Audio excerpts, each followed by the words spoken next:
मेरे बहुत ही प्रिय और बेहद सम्मानित साथियों, हृदय की असीम गहराइयों से अभिनंदन, बहुत बहुत हार्दिक स्वागत। साथियों, वैसे तो तुला लग्न का जातक या जातिका अपनी विवेकशीलता, अपनी दूरदर्शिता, अपने सही निर्णयों के लिए जाने जाते हैं, परंतु कई बार कहते हैं ना कि यदि दशा अंतरदशा ठीक न हो तो व्यक्ति गलत डिसीजन भी ले लेता है। ऊंट पर भी यदि व्यक्ति सवार हो जाए तब भी उसको कुत्ते द्वारा काटे जाने की संभावना बनी रहती है, और यही जीवन है। साथियों, इस श्रृंखला में हम खास तौर पर चर्चा कर रहे हैं कि लव मैरिज के दौरान कुंडली मिलान कैसे की जाए, क्योंकि सबसे बड़ी गलतफहमी ये व्याप्त है कि पहली बात तो कुंडली मिलान ठीक से करना ही नहीं, केवल गुण मिलान कर लेना है और समझ लेना है कि बस अब इत्मीनान है। साथियों, यदि ऐसा होता तो शायद फैमिली कोर्ट के बाहर इतनी लंबी लंबी लाइनें कभी नहीं लगती। दूसरी, लव मैरिज जब हम कर रहे हैं तब फिर कुंडली मिलान करके फायदा क्या? हमको तो उसी इंसान से विवाह करना है। अरे भाई, आप उनसे विवाह करिए, आपको ढेर सारी शुभकामनाएं, परंतु भविष्य में आने वाले किसी भी प्रकार के दुष्परिणाम से यदि आप बचना चाहते हैं तो पहले कुंडली मिलान करिए, किसी विद्वान की आप सलाह लीजिए। तो एक तो इस श्रृंखला में हम जानेंगे कि कब कब तुला लग्न की जन्म पत्रिका में लव मैरिज या प्रेम विवाह के योग निर्मित होते ही होते हैं। उसके बाद में हम जानेंगे कि कब वो योग ऐसे होते हैं कि वो शुभ परिणाम लेकर के आते हैं और उस जातक को वो दाम्पत्य का सुख अवश्य ही प्रदान करते हैं।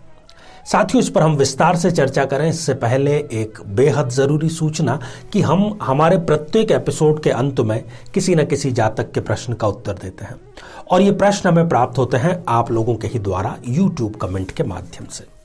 साथियों, जब भी आपको अपना कमेंट लिखना हो उससे पहले आपको लिखना है #आचार्य चंद्रकांत, और इसके बाद में आप अपना कमेंट लिखिए। इसी एपिसोड से संबंधित एक प्रश्न हम आपसे पूछेंगे जो कि आपकी ज्योतिष की जिज्ञासा को बढ़ाने का कार्य करेगा। उसका सही उत्तर उस कमेंट के साथ में जरूर होना चाहिए।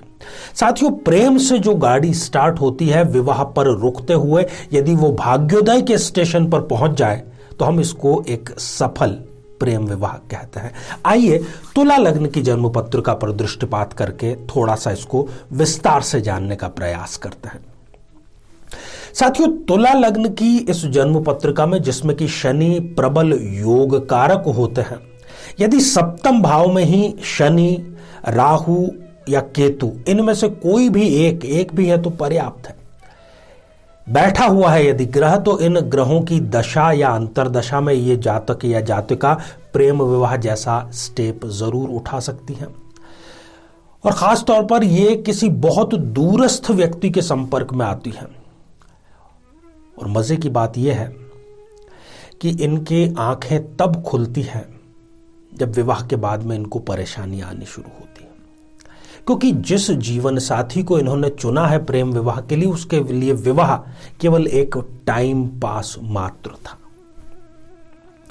साथियों, तुला लग्न की इस जन्म पत्रिका में यदि दशम भाव के स्वामी चंद्रमा लग्न में या फिर सप्तम भाव में विराजमान हो जाए तो ऐसा जातक या जातिका अपरिपक्व जब वो होता है दिमागी रूप से, जिसको हम किशोरावस्था कहते हैं, उसी समय वो किसी की तरफ आकर्षित हो जाता है, और उसको जो जीवन साथी मिला है वो एक चरित्रहीन जीवन साथी होता है। इसकी भी आंखें विवाह के बहुत बाद में जाकर के खुलती हैं। साथियों, तुला लग्न की इसी जन्म पत्रिका में यदि शुक्र देव, राहु, केतु या फिर शनि इनमें से किसी एक के साथ में युति करके बैठ जाएं तो इनमें से किसी की भी दशा या अंतरदशा में वो कहते हैं ना कि पहली नजर वाला प्रेम वो इनको हो बैठता है, और ये पूरी दुनिया भर से दुश्मनी लेने को तैयार होते हैं और शादी करके ही मानते हैं। साथियों, चौथी और बड़ी ही महत्वपूर्ण स्थिति लग्नेश और सप्तमेश को लेकर के है। यदि इस जन्म पत्रिका में लग्नेश शुक्र और सप्तमेश मंगल प्रथम भाव में या फिर पंचम भाव में या फिर सप्तम भाव में या फिर अष्टम भाव में, इनमें कहीं पर हो तो इनकी दशा अंतरदशा में व्यक्ति विवाह कर बैठता है, लव मैरिज कर बैठता है, और शुरुआती 1 साल तो उसका बड़ा अच्छा गुजरता है, परंतु उसके बाद में तलाक तक की नौबत आ जाती है। अब उस गाड़ी की बात करते हैं जो कि हमने प्रेम से स्टार्ट करके विवाह से होते हुए भाग्योदय की बात करी थी। तो इस जन्म पत्रिका में प्रेम का भाव अर्थात जो पंचम भाव होता है उसके अधिपति हैं शनिदेव। विवाह का भाव जो कि सप्तमेश होता है वो मंगल के अधीन है और भाग्येश है इस जन्म पत्रिका में बुध। तो कहने का अर्थ यह है कि शनिदेव, मंगल देव और बुध देव इस जन्म पत्रिका में कहीं भी युति करके विराजमान है तो निश्चित जानिए आंख मूंद करके भी यदि ये व्यक्ति विवाह कर लेगा, लव मैरिज कर लेगा तो वो सफल अवश्य ही हो जाएगी। परंतु ये युति छठे, 8वें या 12वें भाव में नहीं होनी चाहिए। अब हमने बात की लव मैरिज के समय कुंडली मिलान की। आप तुला लग्न के जातक हैं, आपने अपना एपिसोड देख लिया, पर जिससे आप विवाह करना चाहते हैं उसका एपिसोड भी जरूर देखिए। यदि उनके भी यही योगा योग हैं तो आप एक दूसरे के लिए ही बने हैं। आई बटन में हम लिंक उसका प्रोवाइड करा रहे हैं ताकि जाकर के आप उसको विस्तार से देख सकें। एक बात और, जिन जिन ग्रहों की युतियों की हमने चर्चा की, यदि उनमें से कोई भी 0 डिग्री का या फिर 28-29 डिग्री का हो जाए तो फिर यह फलीभूत नहीं होगा। तो आइए साथियों, अब हम बढ़ते हैं आज के हमारे कमेंट के चरण की ओर। आज हमने कमेंट शामिल किया है विकास गुप्ता जी का, जो कि उन्होंने लिखा है बारगढ़ ओडिशा से, और आपने पूछा है कि क्या आप एक मंगली जातक हैं। बिल्कुल 100%, बल्कि उससे बढ़कर भी। 12th हाउस में ही आपके मंगल देव विराजमान है, वो भी शनि के साथ में है, तो हम इसको कई बार डबल मंगलिक भी कहते हैं। तो कुंडली मिलान करके विवाह संपन्न करें या फिर किसी ऐसी कुंडली से जिससे कि आपका मंगल दोष निरस्त हो रहा हो। तो साथियों, अब आज का बेहद ही आसान सा प्रश्न। आज हमने चर्चा की तुला लग्न की, चर्चा की लव मैरिज की। तो तुला लग्न में सप्तमेश कौन सा ग्रह होता है? साथियों, श्रृंखला हमारी जारी है।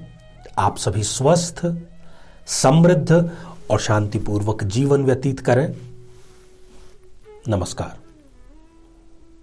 जीवन में किसी समस्या का सामना कर रहे हैं, जैसे कि शादी में देरी होना, पति पत्नी में मनमुटाव या तलाक तक की नौबत आ जाना, संतान का प्राप्त न हो पाना, नौकरी या धन प्राप्ति में बाधा आना, जीवन के प्रत्येक क्षेत्र में किसी न किसी प्रकार की बाधा आना, तो आज ही अपनी जन्म पत्रिका का संपूर्ण विश्लेषण करवाएं और पाएं समस्या से सदैव के लिए मुक्ति।